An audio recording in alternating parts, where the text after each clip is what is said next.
بسم اللہ الرحمن الرحیم الحمد للہ رب العالمین والصلاة والسلام علی اشرف الانبیاء والمرسلین وعلی آلہ الطیبین الطاہرین المعصومین ولعنۃ اللہ علی اعدائہم اجمعین اما بعد فقد قال اللہ تبارک وتعالی یا ایہا الذین آمنوا اتقوا اللہ وکونوا مع الصادقین۔ صلوات پڑھ دیجئے محمد و آل محمد۔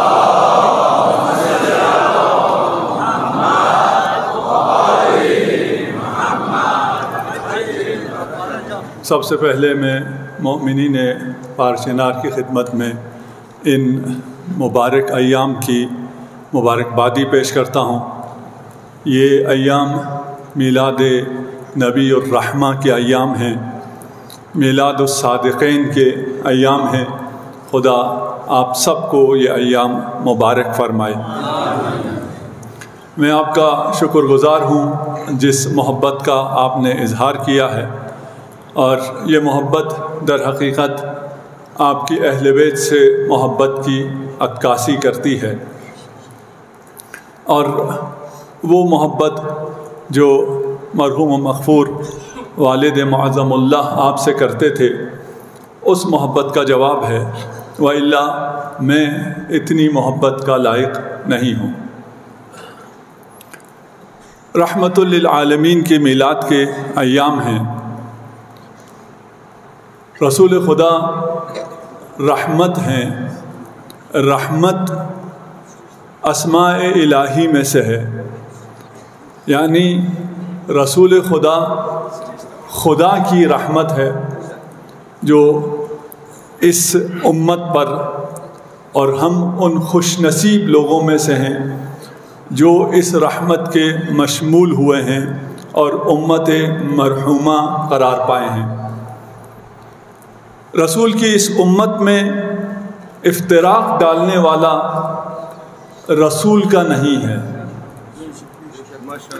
رسول کی اس امت کو متحد کرنے والا رسول کا سچا سپاہی ہے۔ جس طرح پیش نماز آقا کا کردار ہے اس امت کو متحد کرنے میں، شیعہ قوم کو یکجا کرنے میں، یہ وہ کردار ہے جو انبیاء کا کردار ہے، اولیاء کا کردار ہے، یہی مراجع کا حکم ہے، اور یہی علماء کی سیرت ہے۔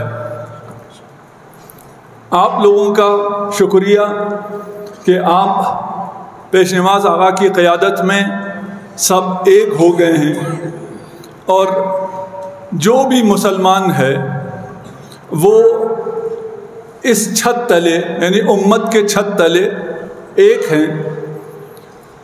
امت مسلمہ میں کسی کو کسی کی تکفیر کی اجازت نہیں ہے۔ رسول خدا سے روایت ہے، اور فریقین میں یہ روایت موجود ہے، ہماری کتابوں میں بھی ہے، کافی میں بھی ہے، اور بخاری میں بھی ہے، کہ رسول اللہ صلی اللہ علیہ وآلہ وسلم نے فرمایا،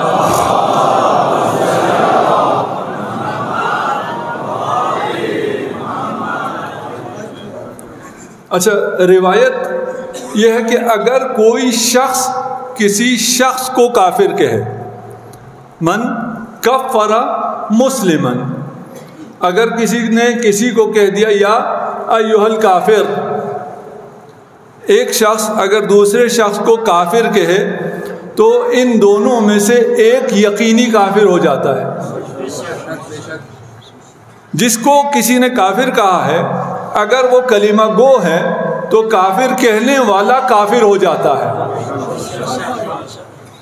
جسے کافر کہا جا رہا ہوتا ہے وہ کافر نہیں ہوتا، جو کافر کہہ رہا ہوتا ہے وہی کافر ہوتا ہے۔ یہ شخص کا شخص سے ہے۔ اگر کوئی کسی قوم کو، قبیلے کو کافر کہے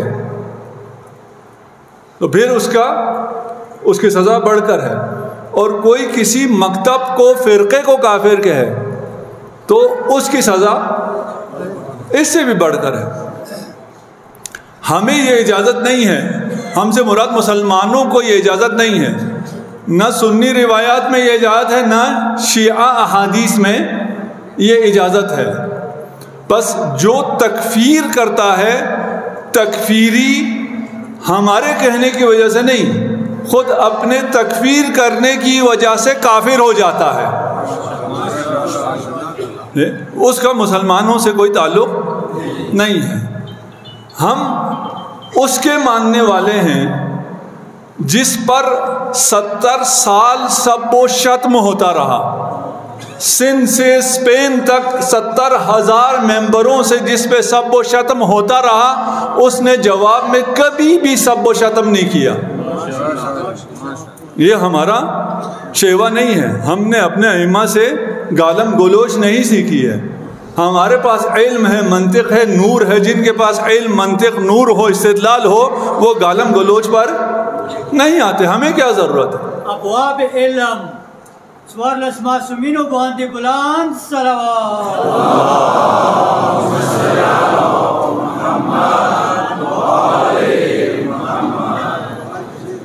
ہمیں سکون چاہیے۔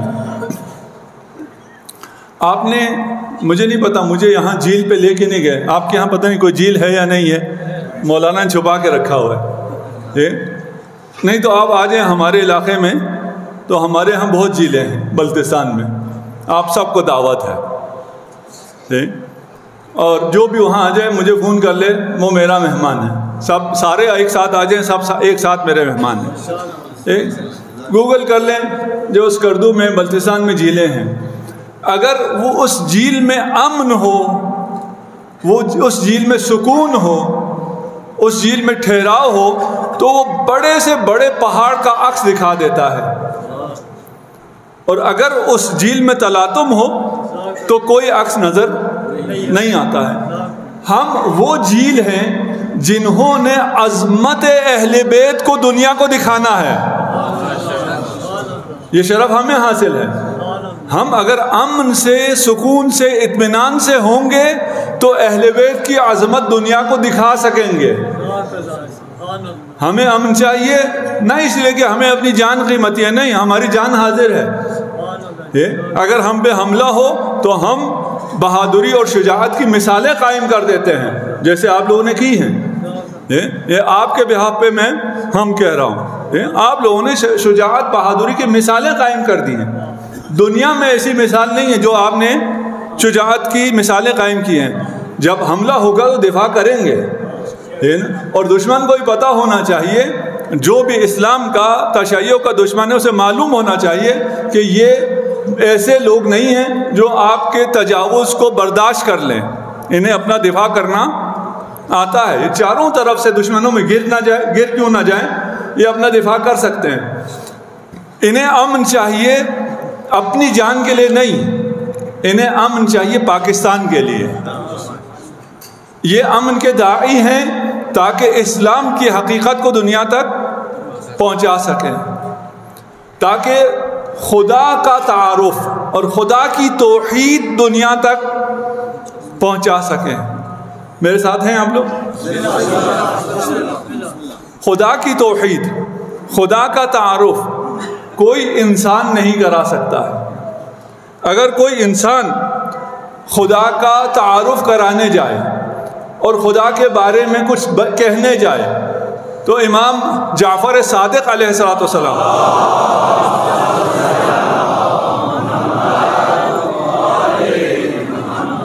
ارشاد فرماتے ہیں، فَكُلَّمَا مَيَّزْتُمُوهُ بِأَدَقِّ مَعَانِيهِ، کہ تم اپنے فلسفہ کو، اپنے میتھ کو، اپنے سائنس کو، جو مرضی علم حاصل کر کے دقیق ترین معانی کو اگر بیان کرنا چاہو، فَهُوَ مَخْلُوقٌ مَصْنُوعٌ مِثْلُكُمْ مَرْدُودٌ إِلَيْكُمْ، خدا کا اگر تم تعارف کراؤ اور دقیق ترین تعارف کراؤ، سائنس کو بھی استعمال کرو، فلسفے کو بھی استعمال کرو، اور جو بھی فکر انسانی ہے اسے استعمال کر کے اگر تم خدا کا تعارف کراؤ تو تمہارا وہ تعریف جو خدا کے بارے میں تم نے کہا ہے وہ مخلوق ہے، تمہاری طرح ہے، مردود الیکم۔ مردود دو عربی کا بھی ہے اور اردو کا بھی ہے، جو خود سے خدا کے اوصاف بیان کرتا ہے، خدا کا تعارف کراتا ہے خود سے، وہ ایسا مردود ہے کہ اس کی تعریف اس کی طرف مردود ہے۔ ایک مردود اردو والا ہے، ایک مردود عربی والا ہے۔ انسان توحید بیان نہیں کر سکتا ہے، پھر توحید تک ہم کیسے پہنچے؟ خدا کا تعارف ہم کیسے حاصل کریں؟ ایک ہی راستہ ہے، جو خود خدا کہے۔ جو خود خدا کہے گا وہ خدا کا تعارف ہے۔ خدا نے اپنا تعارف کیا کرایا ہے؟ بسم اللہ الرحمن الرحیم، یہ خدا نے تعارف کرایا ہے تب ہے۔ باقی جو اسماء حسنہ ہیں، جو خدا نے اپنے لیے اسماء اختیار کیے ہیں، وہ اس میں خدا ہے۔ جو خدا نے اختیار نہیں کیے ہیں وہ اس میں خدا نہیں ہے۔ خدا قرآن میں کہتا ہے نحن الزارعون، یہ تم اگاتے ہو، جو پھل تم لگاتے ہو، سیب تم لگاتے ہو یا گندم اگاتے ہو، تم اگاتے ہو یا ہم اگاتے ہیں، نحن الزارعون۔ لیکن خدا کو آپ کسان کہہ سکتے ہیں؟ نہیں کہہ سکتے۔ کیوں نہیں کہہ سکتے؟ زارع کہہ سکتے؟ نہیں کہہ سکتے۔ کیوں؟ اس لیے خدا نے خود نہیں کہا۔ خدا کو سمیع کہہ سکتے ہیں، بصیر کہہ سکتے ہیں، کیوں؟ اس لیے کہ خود خدا نے کہا ہے۔ خدا کا تعارف وہی ہے جو خود خدا کرائے، اس کے علاوہ کوئی توحید تک بھی نہیں پہنچ سکتا ہے۔ خدا کا تعارف رسول تک وحی کے ذریعے پہنچا ہے، یہ بات تو واضح ہے نا؟ ٹھیک ہے نا؟ رسول تک یہ تعارف وحی کے ذریعے پہنچا ہے۔ رسول کے بعد اس امت تک توحید کو پہنچانا، شریعت کو پہنچانا کس کی ذمہ داری ہو سکتی ہے؟ اس کی ذمہ داری ہو سکتی ہے جس کو یہ علم رسول خدا سے ملا ہو۔ اگر خود وہ آ کر کوئی علم بیان کرنا چاہے تو اس علم کا کوئی فائدہ نہیں ہے، نہ اس فقہ کا، نہ اس شریعت کا، نہ اس اخلاق کا، نہ اس توحید کا۔ توحید وہی ہے جو اللہ بیان کرے، جو رسول خدا بیان کرے۔ وہ ہستیاں، وہ ائمہ جو منسوب من اللہ ہیں، اللہ کا علم، رسول خدا کی تعلیم جن کے پاس ہے، وہ صرف ایک سلسلہ ہے، اور وہ سلسلہ چہاردہ معصومین کا ہے۔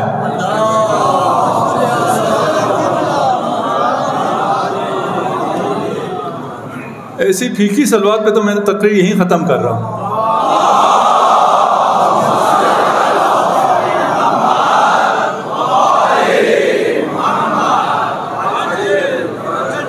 آپ جن اماموں کو مانتے ہیں، آپ کو معلوم ہے کہ امام جو کچھ کہتے ہیں وہ رسول خدا سے لی ہوئی تعلیم کے مطابق کہتے ہیں۔ یہ معصوم ہیں، اپنی طرف سے کچھ بھی نہیں کہتے ہیں۔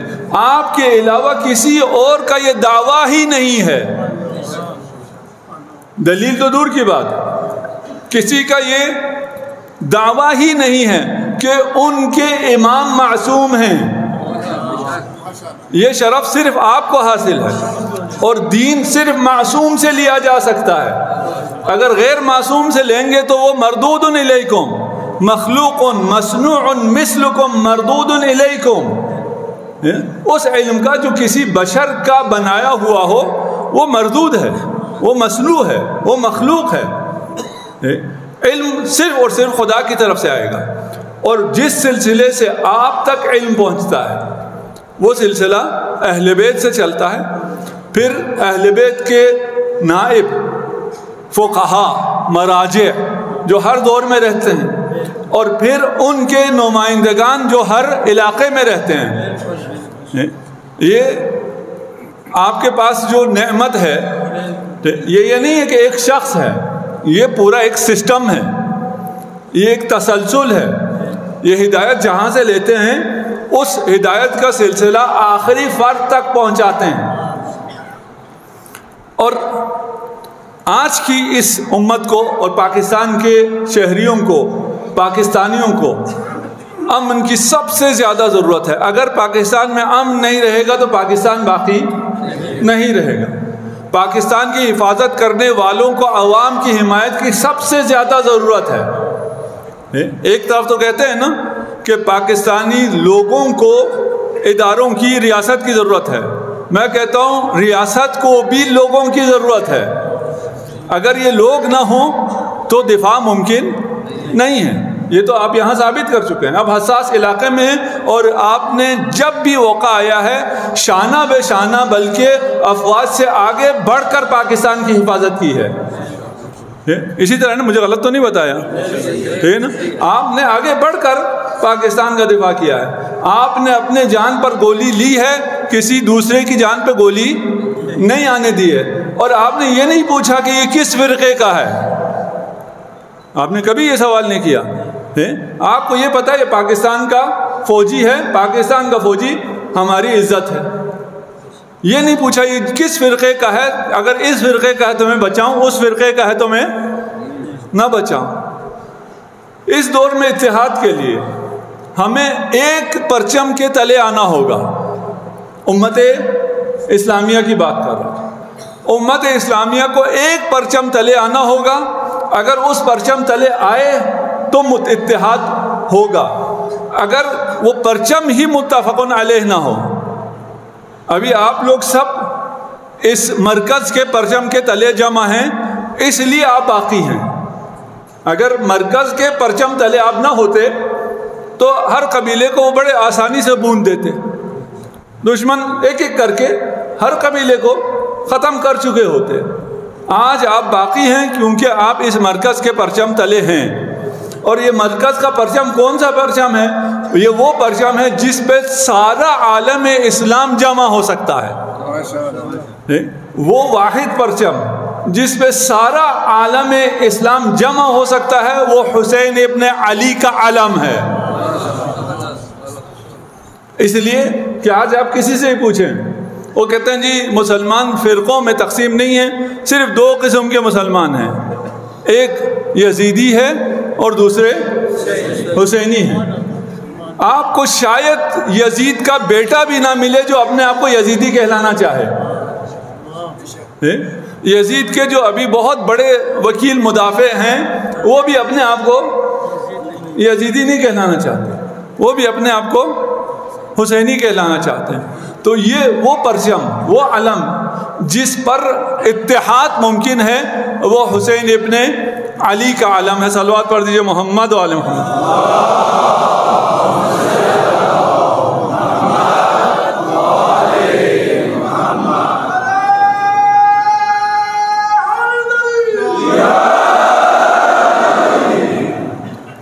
ہم امن کے اتحاد کے داعی ہیں۔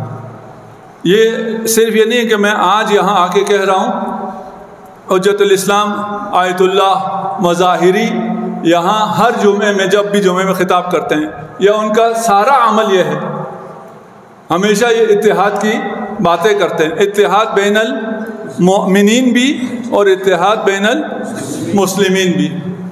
پہلے گھر میں اتحاد ہونا چاہیے تاکہ ہم سب مل کر اتحاد کریں۔ گھر میں اتحاد کیسے ہوگا؟ امام ارشاد فرماتے ہیں انما شیعۃ علی علیہ الصلوۃ والسلام، صلوات پڑھ دیجئے محمد علیہ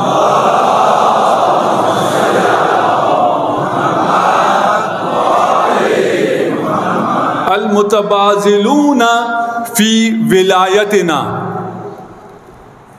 ہماری ولایت پر انفاق کرنے والے، خرچ کرنے والے ہمارے شیعہ ہیں۔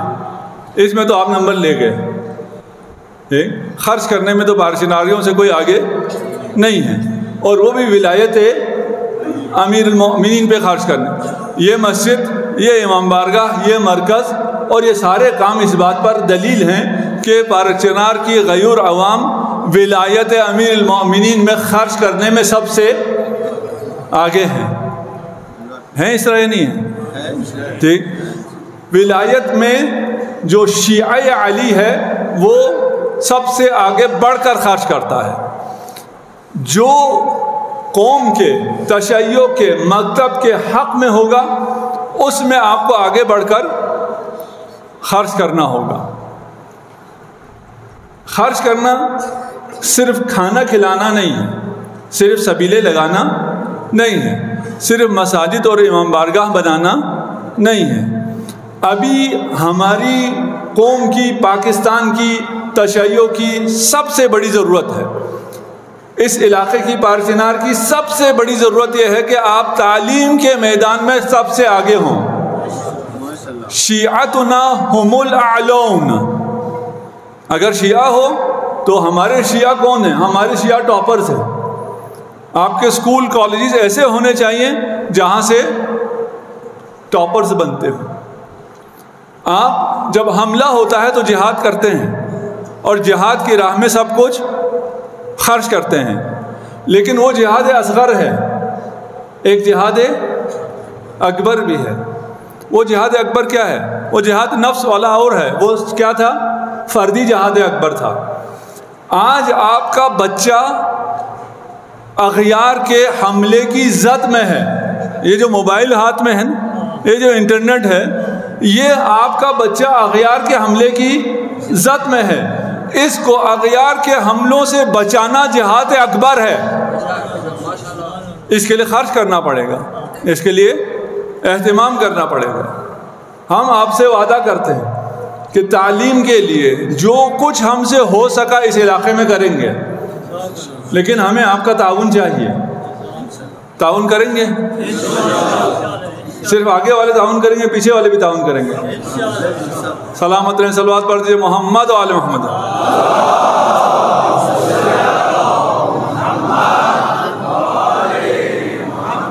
ہمارے شیعہ کون ہیں؟ آپ لوگوں کی خصوصیات بیان کر رہا ہوں۔ آپ لوگوں کو دیکھ کر یہ بہت سی احادیث ہیں جو میں نوٹ کی تھی، وقت کم ہے، میں سب پیش نہیں کروں گا، صرف ایک حدیث اور آپ کی زحمت تمام۔ شیعتنا، ہمارے شیعہ کون ہیں؟ المتحابون فی مودتنا۔ مودت اجر رسالت ہے، آپ مودت انجام دیتے ہیں یا نہیں دیتے؟ جی، مودت کا اعلان کیا ہے؟ صرف عزاداری ہے۔ امام کیا کہہ رہے ہیں؟ یہ متحابون ہیں، یہ ایک دوسرے سے ہماری مودت میں محبت کرتے ہیں۔ یعنی اگر آپ اپنے مومن بھائی سے محبت کرتے ہیں تو آپ مودت کا حق ادا کرتے ہیں۔ یہ ائمہ نے، کریم ہے نا، آپ کے لیے آسان کیا ہے۔ مودت کا حق ادا کرنا بہت مشکل ہے، آسان کیا کیا ہے؟ اپنے بھائی سے محبت کرو، ہم سے محبت ہو جائے گی۔ ہم سے محبت اور مودت کا حق ادا ہو جائے گا اگر اپنے بھائی سے محبت کرو۔ آپ کا بھائی صرف آپ کے قبیلے والا ہے یا دوسرا بھی آپ کا بھائی ہے؟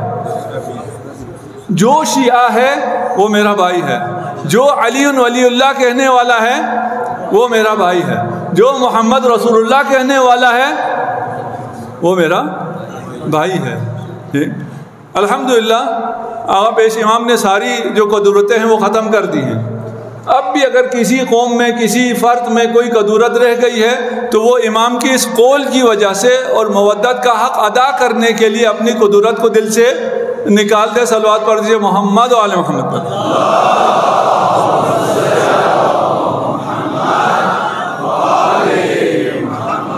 المتزاورون لإحیاء امرنا، میرے شیعہ کون ہیں؟ جو ایک دوسرے سے ملتے ہیں۔ تشیع میں بائیکاٹ ممکن نہیں ہے۔ کسی گروہ نے دوسرے گروہ کا، کسی قبیلے نے دوسرے قبیلے کا اگر بائیکاٹ کیا ہوا ہے تو وہ تشیع سے، یہ تو میں نہیں کہہ سکتا، آپ لوگ کہیں، میں نے نہیں کہا، ٹھیک ہے نا؟ امام نے کہا ہے کہ میرے شیعہ وہ ہیں جو ایک دوسرے سے ملتے ہیں۔ ان کے ایک دوسرے سے ملنے سے کیا ہوتا ہے؟ آپ کے یہاں اجتماع کرنے سے کیا ہوتا ہے؟ ہماری ولایت کو زندگی ملتی ہے۔ اپنے ذاتی چیزوں کو چھوڑیں اور اس بات پر آ جائیں کہ ہم احیاء امر امامت کر سکیں۔ صلوات پڑھ دیجئے محمد و آل محمد۔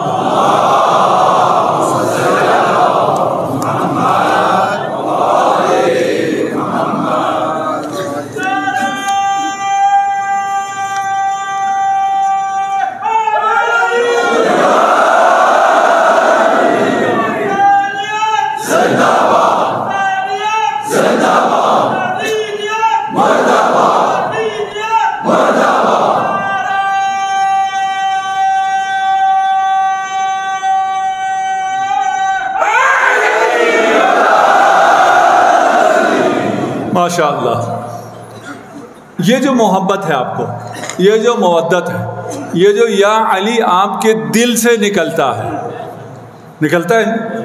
یہ جو آپ ائمہ پر اپنی جان نثار کرنے کے لیے تیار ہیں، یہ کس وجہ سے؟ مودت کی وجہ سے. مجھے ادھر سے مدد مل رہی ہے.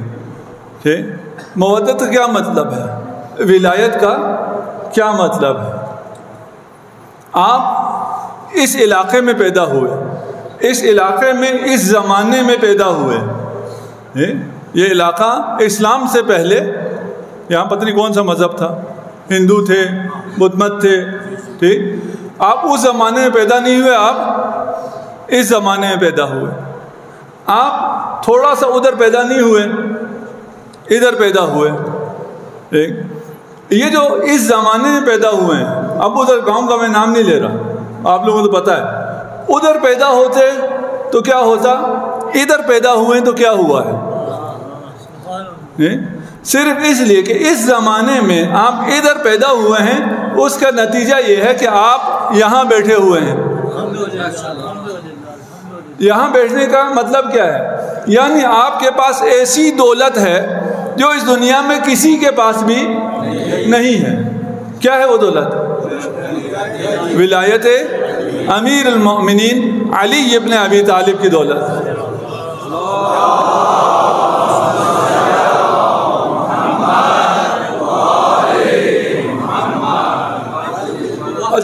تو نبوت تو ولایت باندھے بعنوان شکر بلند تر صلوات.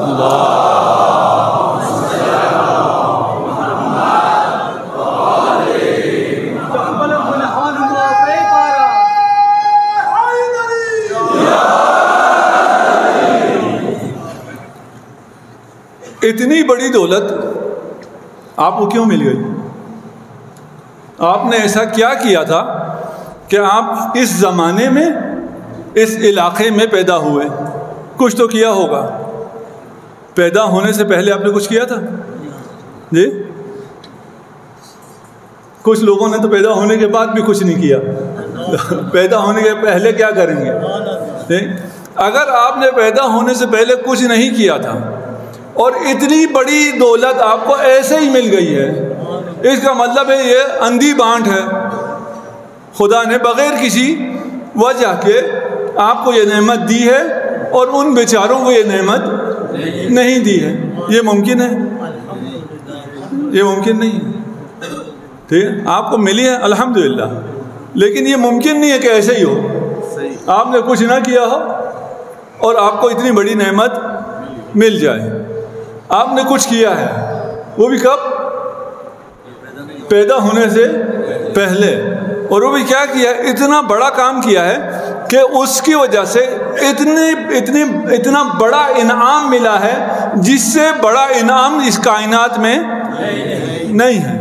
تو ایسا ہم نے کیا کیا ہے؟ اور پیدا ہونے سے پہلے ہم ایسا کیا کر سکتے تھے؟ آپ سے بہت سے مومنین سے ہم پہلے ملے ہیں. کچھ مومنین ہیں جن سے آپ پہلی دفعہ مل رہے ہیں. کون ہیں؟ کون ہے جسے ہم پہلی دفعہ مل رہے ہیں؟ آپ سے ہم پہلی دفعہ مل رہے ہیں، لیکن ابھی پہلی دفعہ نہیں مل رہے ہیں. پہلے کہیں ملے تھے جس کی وجہ سے آج یہاں مل رہے ہیں. ہم عالم ذر میں ملے تھے، ایک جگہ تھے، وہاں ہم نے عہد عبودیت باندھا تھا، اور اس کے بعد ایک عہد عبودیت ہے، اس کے بعد ایک اور عہد لیا گیا ہے. اس عہد میں ہم سب ایک ساتھ تھے وہاں، اس لیے آج یہاں ایک ساتھ ہیں. وہ کون سا عہد ہے؟ عہد ولایت. وہاں ہم سے پوچھا گیا تھا کہ بتاؤ شہادت دیتے ہو کہ علی ولی اللہ ہے؟ جس نے وہاں شہادت دی وہ یہاں علی والوں کے گھر میں آیا ہے. عظیم علی بلند بلند تر صلوات.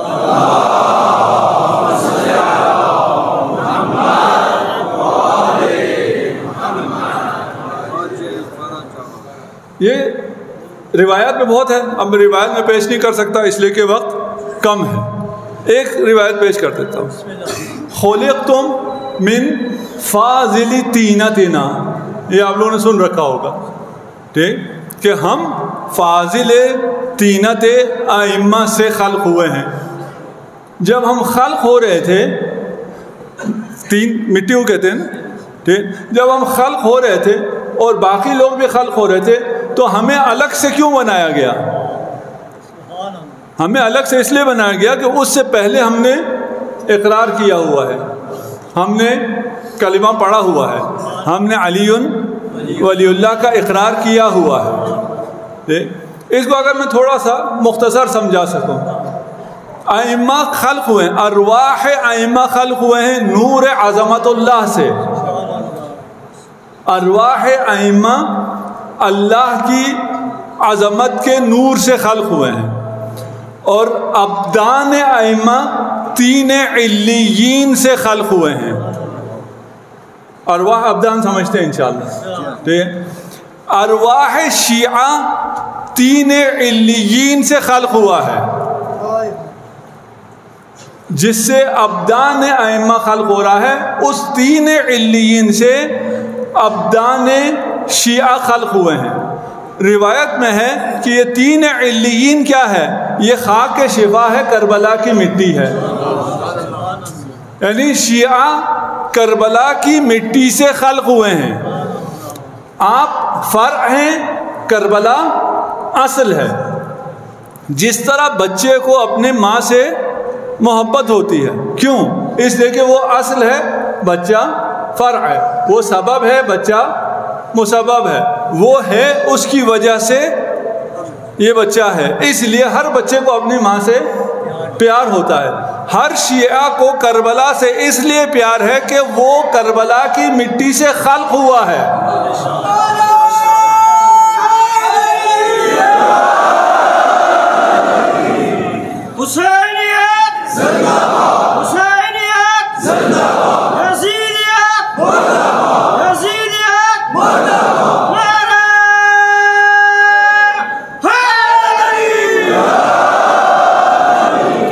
اسی لیے شیعہ کو کبھی بھی کربلا سے جدا نہیں کیا جا سکا۔ ہم سے قربانیاں لیں، ہم کربلا سے الگ نہیں ہوئے۔ جب ایک لعین نے کہا کہ اگر کربلا کی زیارت کرنی ہے تو دائیں ہاتھ کٹوانا پڑے گا، آج کتنے لوگ موجود ہیں جو اپنا دائیں ہاتھ کٹوائیں گے اور کربلا کی زیارت کریں گے؟ ہم سب ایسے، ٹھیک۔ ایک خاتون آئی، اس نے عبایا پہنی ہوئی تھی، اس سے کہا اگر زیارت کے لیے جانا ہے تو ہاتھ کٹوانا پڑے گا۔ اس نے اپنا بایاں ہاتھ آگے رکھا، کاٹو۔ جلاد نے کہا بایاں نہیں، دائیں ہاتھ لاؤ، دائیں ہاتھ کٹے گا۔ اس خاتون نے کہا وہ تو میں پچھلے زیارت کے لیے کٹوا چکی ہوں۔ یہ محبت اس لیے ہے کہ ہم اسی خاک سے خلق ہوئے ہیں۔ اس کا مطلب کیا ہے؟ اس کا مطلب یہ ہے کہ ہم میں اور اہل بیت میں ربط صرف یہ نہیں ہے کہ ہم پر ان کی محبت واجب ہے، ہم میں اور ان میں تکویناً ربط ہے۔ ہم اسی مٹی سے خلق ہوئے ہیں جس مٹی سے اہل بیت کے ابدان خلق ہوئے ہیں۔ اب یہ سمجھانا بڑا مشکل ہے، وقت کم ہے، ویسے میں تفصیل سے سمجھاتا ہوں۔ وقت آ گیا ہے اور مجھے پرچی آئی ہے آقا کی طرف سے کہ آخر میں کچھ مصائب بھی پڑھنے ہے۔ خوشی کے ایام، لیکن ہم اہل بیت کی خوشی میں خوش ہوتے ہیں، اہل بیت کے غم میں غمگین ہوتے ہیں۔ ابھی میں یہاں آیا ہوں، ہے خوشی کے ایام، لیکن کیونکہ میری والدہ کا انتقال ہوا ہے تازہ، مجھے سب تعزیت دے رہے ہیں اور فاتحہ پڑھ رہے ہیں۔ ایام خوشی کے ہیں، لیکن غم میں بھی، جو غم اگر سنگین ہو تو اس کی تعزیت دی جاتی ہے۔ وہ غم پھر خوشی کے ایام میں ختم نہیں ہوتا ہے۔ اہل بیت پر وہ غم جو اہل بیت کو کبھی بھی نہیں بھولتا ہے، وہ اس ماں کا غم ہے جس ماں پر بچوں کے سامنے ظلم ہوا، جس ماں پہ دروازہ جلایا گیا.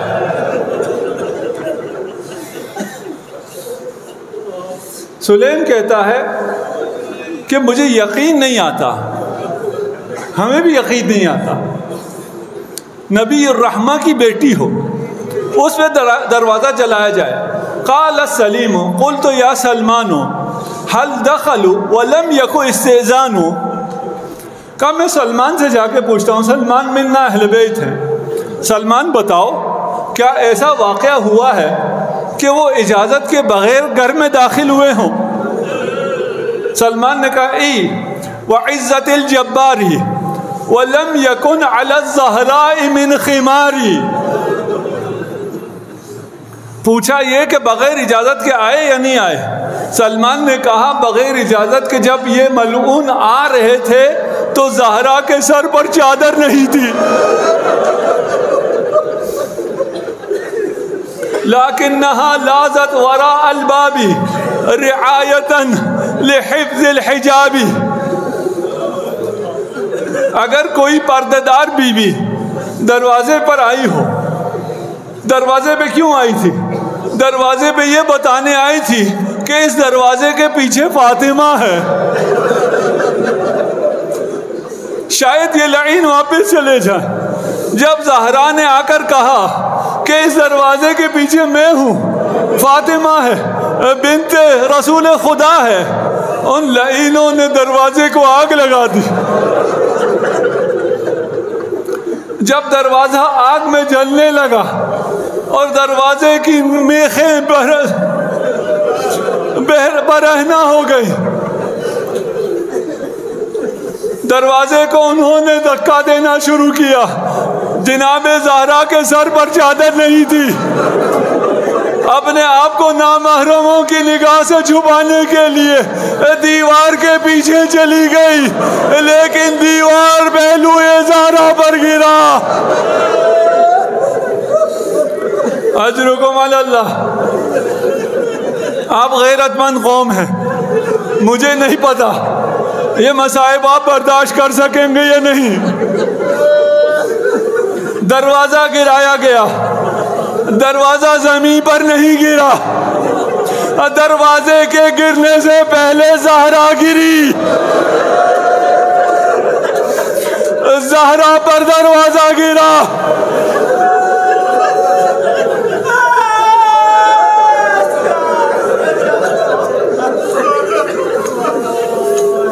لعین دروازہ روندتے ہوئے داخل ہوئے.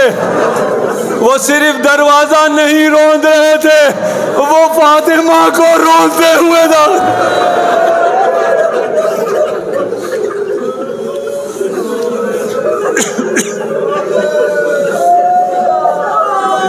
اجرکم علی اللہ. اس سے آگے مصائب سخت ہے، میں نے چھوڑ دیا، مجھے معلوم ہے آپ برداشت نہیں کر سکیں. آخری ایام ہے، جناب سیدہ نے امیر المومنین سے کہا میں آخری وصیت کرنا چاہتی ہوں. قالت یا ابن عم ما احدتنی کاذبہ.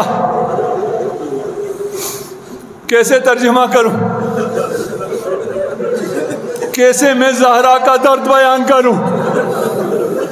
آخری وصیت میں امیر المومنین سے فرماتی ہے یا ابن عم، چچا زاد، میں جھوٹی نہیں ہوں، مجھے بڑے دربار میں جھٹلایا گیا.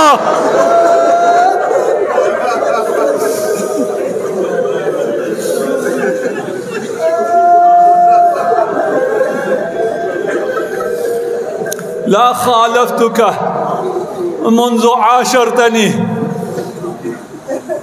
کیسے بیان کروں زہرا کا درد. جب ان وصیتوں کو سنا، امیر المومنین نے اپنی زوجہ کو اپنے سینے سے لگایا. امیر المومنین نے گریہ کرنا شروع کیا. پہلو شکستہ نے اپنا ہاتھ بڑھایا، امیر المومنین کے آنسو خشک کیے، فرمایا یا علی میری وصیت ہے میرے جنازے پر انہیں نہ آنے دینا جنہوں نے مجھ پر ظلم کیا. میرے دفن میں انہیں نہ آنے دینا. جب وصیتیں تمام ہو گئی اور آخری وقت آیا، امیر المومنین نے بچوں کو بلایا، بچوں آؤ اور ماں کا آخری دیدار کر لو. اب بچے ایک ایک کر کے آئے، ماں سے وداع کیا، اور جب کفن تیار ہوا اور امیر المومنین نے وداع کو بلایا، سب آئے لیکن حسین کھڑے ہو گئے. جب تک ماں نہ بلائے گی میں نہیں آؤں گا. اب بندے کفن ٹوٹا، پہلو شکستہ کا ہاتھ بلند ہوا. میرے بیٹے، میرے مظلوم، میرے پاس آ، میں تجھے نہیں چھوڑوں گی، میں تیرے ساتھ کربلا. سيعلم الذين ظلموا أي منقلب ينقلبون. انا للہ وإنا إلیہ راجعون. خدایا ہمارے اس قلیل عبادت کو اپنی بارگاہ میں قبول و منظور فرما. تمام عزاداروں کی، تمام مؤمنین کی حفاظت فرما. جو پریشان حال ہیں ان کی پریشانیوں کو دور فرما. جو مؤمنین کے پاکستان کے دشمن اگر قابل ہدایت نہیں ہے تو نیست و نابود فرما. پارچران کے غیور، شجاع، با عزت، با غیرت مؤمنین کی حفاظت فرما.